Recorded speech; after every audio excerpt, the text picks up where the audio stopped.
On a vu deux notions possibles de convergence pour les suites de fonctions. Donc la première s'appelle la convergence simple et l'autre la convergence uniforme. Donc si fn est une suite de fonctions, f une fonction, alors on a dit que fn converge simplement vers f si pour n'importe quel x dans l'ensemble de définition de ces fonctions, la suite numérique fn de x converge vers le nombre f de x. Si ceci est vrai pour tout x, on dit que fn converge simplement vers f. Et pour la convergence uniforme, c'était une notion peut-être un peu plus subtile. Donc, on disait que fn converge uniformément vers f, si et seulement si à chaque fois qu'on trace une bande de largeur ou de demi-largeur epsilon autour de f, alors lorsque n est suffisamment grand, tous les graphes de fn sont entièrement inclus dans cette bande. Maintenant, on va écrire proprement ces définitions-là. Donc, soit A un ensemble, et pour tout entier naturel n, soit fn une fonction de A et à valeur dans K. Soit f une fonction de A et à valeur dans K. On dit que la suite de fonctions fn converge simplement vers f sur l'ensemble A, si et seulement si, pour tout x dans A, la suite numérique fn de xn converge vers f de x. Donc maintenant, si on se rappelle, ça veut dire quoi une suite numérique fn de xn converge vers un nombre f de x? Donc ça veut dire quoi que an tend vers a, lorsque an et a sont des nombres, par exemple des nombres réels ou complexes, en fait n'importe quel élément d'un espace métrique donné. Alors ça veut dire quoi ça? Ou limite de an égale a, ça veut dire quoi ça? Ça veut dire que je peux rendre an aussi proche de a que je veux, quitte à prendre n assez grand. Et donc si par exemple je veux que la distance entre an et a soit au plus, je ne sais pas, un nombre donné, epsilon donné, alors quitte à prendre n suffisamment grand, je peux rendre la distance entre an et a plus petite que ce epsilon là. Ça veut dire que pour tout nombre epsilon positif que je choisis, il y a un nombre n0 tel que, à partir de ce n0, pour tout n plus grand que n0, la distance entre an et a est plus petite que epsilon. Et maintenant, si on veut réécrire la définition, donc maintenant une suite de fonctions fn converge simplement vers une fonction f sur a, si et seulement si, pour tout x dans a, comme on l'a écrit ici, la suite numérique fn de xn converge vers f de x. Mais ça veut dire quoi la suite numérique fn de xn converge vers f de x? Ça veut dire que pour tout epsilon positif, il y a un nombre n, tel qu'à partir de ce grand n, la distance entre fn de x et f de x est plus petite que epsilon. Donc ça, tout ça, d'ici à là, veut dire que limite de fn de xn égale f de x. Donc bien sûr, on utilise la notion de convergence pour les suites numériques pour définir la notion de convergence pour les suites de fonctions. Donc un exemple, si A est l'intervalle fermé 0, 1 et fn est la suite de fonctions, donc pour n donné, fn est la fonction kx donne xn. Donc f2 c'est la fonction kx donne x2, f3 c'est la fonction kx donne x3, etc. Donc f est la fonction définie par donc f de x égale 0 pour tout x strictement plus petit que 1, f de 1 égale 1. Donc on s'intéresse à des fonctions définies sur l'intervalle fermé 0, 1.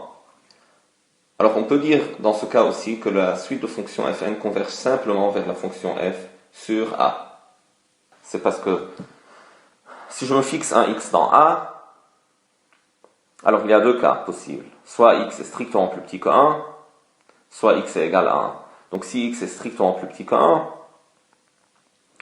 la suite fn de x, c'est la suite des puissances de x.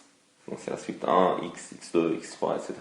Or x est strictement plus petit que 1, le plus grand égal à 0. Donc cette suite-là, c'est une suite qui tend vers 0. C'est une suite géométrique d'horizon strictement plus petite que 1.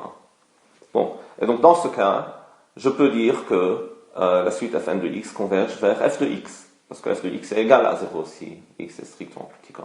Maintenant, Le deuxième cas possible, c'est que x soit égal à 1. Et donc, si x est égal à 1, la suite fn de x, c'est la suite constante 1, 1, 1, 1, 1. C'est une suite, bien sûr, convergente, et sa limite est égale à 1.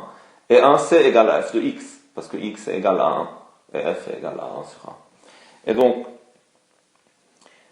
on peut dire que pour tout x, que x soit plus petit que 1 ou que x soit égal à 1, la limite de la suite fn de x est égale à f de x. Et par définition de la convergence simple, on peut dire que la suite de fonctions fn converge simplement vers la fonction f.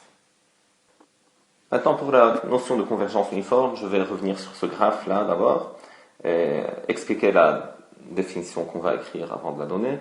Et donc, ça veut dire quoi qu'une suite fn converge uniformément vers f? Donc, imaginez que votre fonction f, c'est cette fonction-là en rouge, et une suite fn converge vers f uniformément, c'est seulement si, comme on l'a dit, pour n'importe quelle bande de largeur donnée ou de demi-largeur donnée que je trace autour de ma fonction, je sais que lorsque n est assez grand, le graphe de fn va être entièrement inclus dans cette bande. Donc se donner une bande en fait comme ça, c'est se donner effectivement la demi-largeur de cette bande-là. Donc on a vu les cas où la demi-largeur était 2 ou 1 ou 1,5, etc. Mais ça doit marcher pour n'importe quel nombre. Donc pour n'importe quelle demi-largeur possible d'une bande, qu'on va appeler aussi epsilon, donc pour tout epsilon positif, je dois avoir la propriété suivante. Lorsque n est suffisamment grand, le graphe de fn est dans cette bande. Okay? Donc ça veut dire, à partir d'un n donné, une certaine condition doit être vérifiée. C'est que le graphe de fn est dans la bande. Ça veut dire quoi à partir d'un n donné? Ça veut dire, il y a un nombre, disons, grand n, tel qu'à partir de ce grand n-là,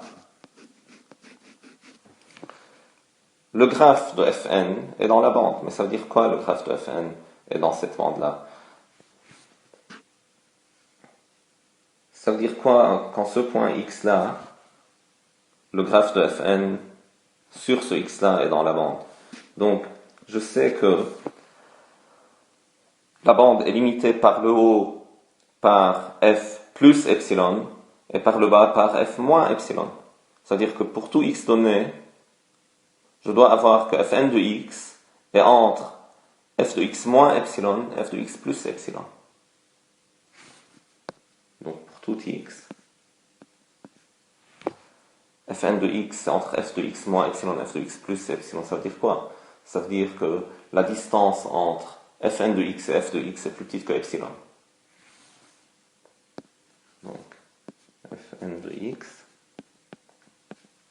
moins f de x est plus petite que epsilon. Et c'est ça la définition. Pour tout epsilon positif, il y a un grand n, tel que pour tout petit n plus grand n, et pour tout x, donc pour tout x bien sûr dans le domaine de définition des fonctions, pour tout x dans A, il faut que fn de x moins f de x soit plus petit que epsilon.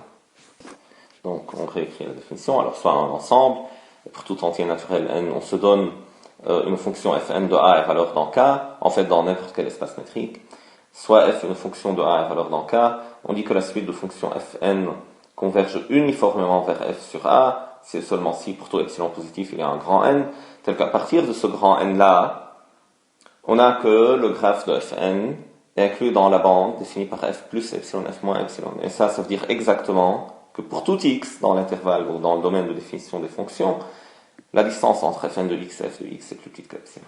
Et c'est ça la définition. Maintenant, remarquez, alors formellement, c'est quoi la différence entre les définitions de fn convergent simplement vers f, fn converge uniformément vers f?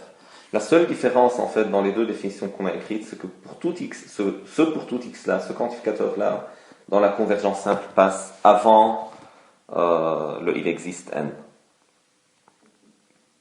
Donc dans la convergence simple, il faut pour tout x et pour tout epsilon trouver un n, tel que une certaine condition soit vérifiée.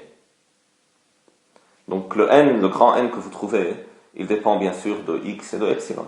Mais dans cette définition-là de convergence uniforme, il faut pour tout epsilon trouver un n qui lui marche pour tous les x. C'est pour ça que la notion de convergence uniforme est plus forte que celle de convergence simple. C'est un fait général, en fait. Si vous prenez une formule de la forme pour tout x, il y a un y tel que r de xy, et puis vous prenez l'énoncé, il y a un y tel que pour tout x, r de xy, le deuxième énoncé est toujours plus fort que le premier. À moins, bien sûr, que vos quantificateurs portent sur l'ensemble vide, mais on suppose que les ensembles sont non vides. Si le deuxième énoncé est vérifié, alors il y a un y qui vérifie que pour tout x, r de xy soit vrai. C'est-à-dire qu'il y a un y qui marche pour tous les x. Alors que le premier énoncé veut seulement que pour tout x, on puisse en trouver y qui peut éventuellement être une fonction du x. Donc si le deuxième énoncé est vérifié, le premier l'est automatiquement, mais vous pouvez bien sûr avoir que le premier énoncé est vérifié et pas le second. Donc je reviens à la définition de la convergence uniforme. Ça veut dire quoi que quel que soit x est dans A, fn de x moins f de x est plus petit que epsilon. Donc je regarde ça comme une fonction, disons g. Okay.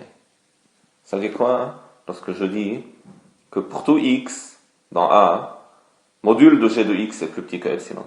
Ça veut dire, c'est équivalent à dire que le sup de g sur l'ensemble A est plus petit que epsilon.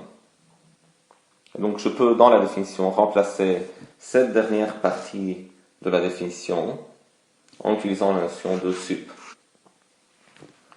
Donc dire que Fn converge uniformément vers f sur A, ça revient à dire que pour tout epsilon positif, il y a un grand N, tel qu'à partir de ce grand N-là, le sup du module de Fn moins f est plus petit que epsilon.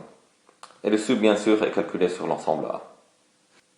Donc une petite définition, une notation si vous voulez, au lieu de parler de sup de module de G, je vais parler de norme infinie de G. Donc, sup du module de G de x, lorsque x appartient à A, sera noté par norme infinie de G sur A. Ou tout court norme infinie de G, s'il n'y a pas de confusion sur A. Donc je reviens à la définition. Alors, ce qui est écrit là, avec notre nouvelle notation, sera appelé norme infinie de Fn moins f. Et ça doit être plus petit que epsilon. Et norme infinie de Fn moins f, c'est un nombre, c'est un réel positif. Et donc, on est en train de dire que pour tout epsilon positif, il y a un grand N, tel qu'à partir de ce grand N, ce nombre-là est plus petit que epsilon. Ça veut dire exactement que la suite des normes infinies de Fn moins f tend vers 0. C'est la définition de la limite pour les suites numériques, qu'on vient d'expliquer tout à l'heure. Et donc, on peut dire que Fn converge uniformément vers f sur A, c'est seulement si la limite lorsque n tend vers plus l'infini de norme infinie de Fn moins f est égale à 0.